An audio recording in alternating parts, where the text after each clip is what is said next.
بسم اللہ الرحمن الرحیم۔ غوث پاک کی 6 عظیم کرامات جو عقل کو حیران کر دیں۔ اللہ عز و جل جسے چاہتا ہے اس پر اپنا خاص فضل فرما کر ولایت سے سرفراز فرماتا ہے اور مخلوق کے دل میں اس کی محبت پیدا کر دیتا ہے۔ یہی محبت مخلوق کو کھینچ کر ولایت کے ان درخشاں ستاروں کے در پر لے آتی ہے، جہاں ہلکے خدا کو اپنی حاجت روائی، مشکل کشائی، رہنمائی اور قرب الہی پانے کے مختلف راستے نظر آتے ہیں۔ اولیاء کرام اللہ تعالیٰ کی عطا سے مخلوق خدا کو فیض اور برکات پہنچاتے ہیں اور اسے اللہ تعالیٰ سے ملا دیتے ہیں۔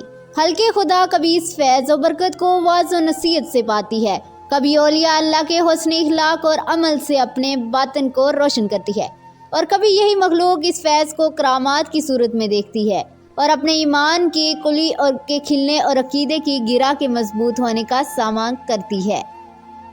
حضرت غوث اعظم کی ذات گرامی سے بھی بے شمار افراد نے فیض پایا ہے، پا رہے ہیں اور تا قیامت پاتے رہیں گے۔ شیخ ابو الفضل اور غوث پاک کا واقعہ۔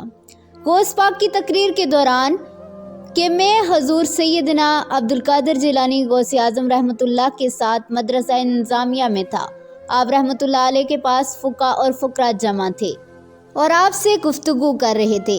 اتنے میں ایک بڑا سا سانپ چھت سے آپ کی گود میں آ گرا تو سب حاضرین وہاں سے ہٹ گئے اور آپ کے سوا وہاں کوئی نہ رہا، اور آپ کے کپڑوں کے نیچے داخل ہوا اور آپ کے جسم پر سے گزرتا ہوا آپ کی گردن کی طرف سے نکل آیا اور گردن پر لپٹ گیا۔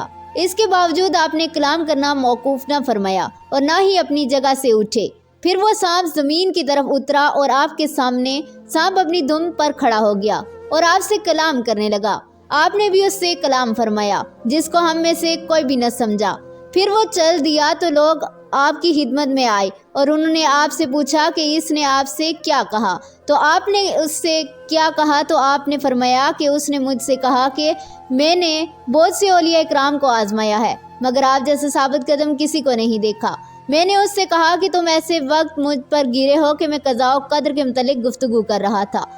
تو ایک کیڑا ہے جس کو قضا حرکت دیتی ہے اور قدر سے ساکت ہوتا ہے، ہوا میں اڑ کر غائب ہو گیا۔ فرماتے ہیں کہ ایک مرتبہ میں اور شیخ علی بن حیتی حضور غوث اعظم رحمۃ اللہ کی خدمت میں حاضر ہوئے تو دیکھا کہ ایک جوان دروازے پر پڑا ہے۔ اس نے ہمیں دیکھتے ہی کہا کہ میرے لیے حضور غوث اعظم سے سفارش کر دینا۔ جب ہم اندر پہنچے تو حضور غوث اعظم سے شیخ علی بن حیتی نے اس شخص کا ذکر کیا تو انہوں نے فرمایا کہ ہم نے اسے تمہیں دے دیا۔ شیخ علی بن حیتی نے اس جوان سے آ کر یہ بیان کیا کہ میری سفارش تمہارے حق میں قبول ہو گئی ہے۔ وہ شخص فوراً ہوا میں اڑ کر غائب ہو گیا۔ پھر ہم نے غوث پاک سے اس معاملے کے بارے میں دریافت کیا تو انہوں نے ارشاد فرمایا وہ مرد صاحب حال تھا، ادھر سے گزارا اور دل میں یہ خیال لایا کہ میری مثل یہاں کوئی نہیں ہے۔ ہم نے اس کا حال سلب کر لیا، یعنی چھین لیا۔ اگر شیخ علی بن حیتی نہ آتے تو وہ یوں ہی پڑا رہتا۔ غوث اعظم کا عصا مبارک چراغ کی طرح روشن ہو گیا کہ میں ایک رات حضور پر نور غوث اعظم رحمۃ اللہ کے مدرسے میں کھڑا تھا۔ آپ رحمۃ اللہ اندر سے ایک عصا دست اقدس میں لیے ہوئے تشریف فرما ہوئے۔ میرے خیال میں آیا کہ کاش حضور اس عصا سے کوئی کرامت دکھائے۔ ادھر میرے دل میں یہ خیال گزرا اور ادھر حضور نے عصا کو زمین پر گاڑ دیا اور عصا مثل چراغ روشن ہو گیا اور بہت دیر تک روشن رہا۔ عبد الغنی مقدسی کا واقعہ۔ امام الحافظ عبد الغنی مقدسی بیان کرتے ہیں کہ میں نے اس دور کے بغداد کے نحو کے امام ابو محمد خشاب نحوی سے کہتے ہوئے سنا کہ میں نحو کا امام تھا، غوث اعظم کی بڑی تعریف سنتا تھا مگر کبھی ان کی مجلس میں نہیں گیا تھا۔ یہ نحوی لوگ تھے، اپنے کام میں لگے رہتے تھے، ضرب یضرب میں لگے رہتے ہیں، انہیں ایک ہی ضرب آتی ہے، دوسری ضرب یعنی ضرب قلب سے دلچسپی نہیں ہوتی۔ کہتے ہیں کہ ایک دن خیال آیا کہ آج جاؤں اور سنوں تو صحیح شیخ عبدالقادر جیلانی کیا کہتے ہیں۔ میں گیا ان کی مجلس میں بیٹھ کر انہیں سننے لگا۔ میں نحوی تھا، اپنے گمنڈ میں تھا، لہٰذا مجھے ان کا کلام کوئی بہت زیادہ شاندار نہ لگا۔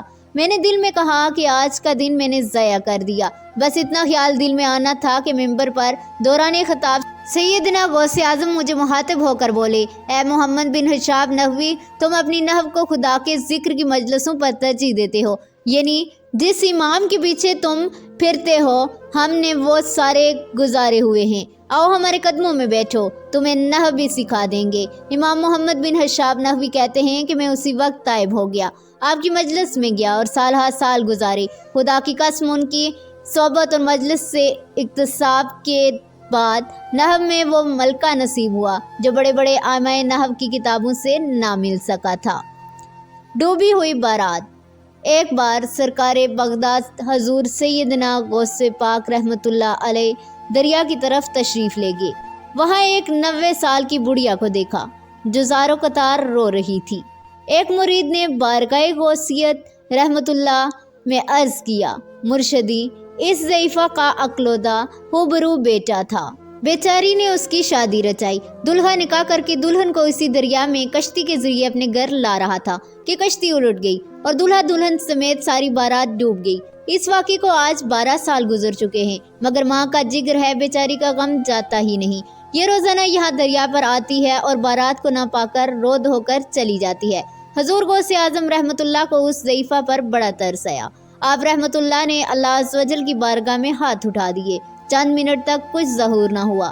بےتاب ہو کر بارگاہ الہی میں عرض کی، یا اللہ عز و جل، اس قدر تاخیر کی کیا وجہ ہے؟ ارشاد ہوا، اے میرے پیارے، یہ تاخیر خلاف تقدیر نہیں ہے، ہم چاہتے تو ایک حکم کن سے تمام زمین و آسمان پیدا کر دیتے، مگر باقضائے حکمت 6 دن میں پیدا کیے۔ بارات کو ڈوبے ہوئے 12 سال ہو چکے ہیں، اب نہ وہ کشتی باقی رہی ہے اور نہ ہی اس کی کوئی سواری۔ تمام انسانوں کا گوشت وغیرہ سب بھی دریائے جانور کھا چکے ہیں۔ ریزہ ریزہ کو اجزائے جسم میں اکٹھا کرو اور دوبارہ زندگی کے مراحل میں داخل کر دیا ہے۔ اب ان کی آمد کا وقت ہے۔ اب یہ کلام اختتام کو بھی نہ پہنچا تھا کہ یکایک وہ کشتی اپنے تمام تر ساز و سامان کے ساتھ دلہا دلہن اور باراتی سطح آب پر نمودار ہو گئے اور چند ہی لمحوں میں کنارے آ لگی۔ تمام باراتی سرکار بغداد غوث اعظم سے دعائیں لے کر خوشی خوشی اپنے گھر پہنچے۔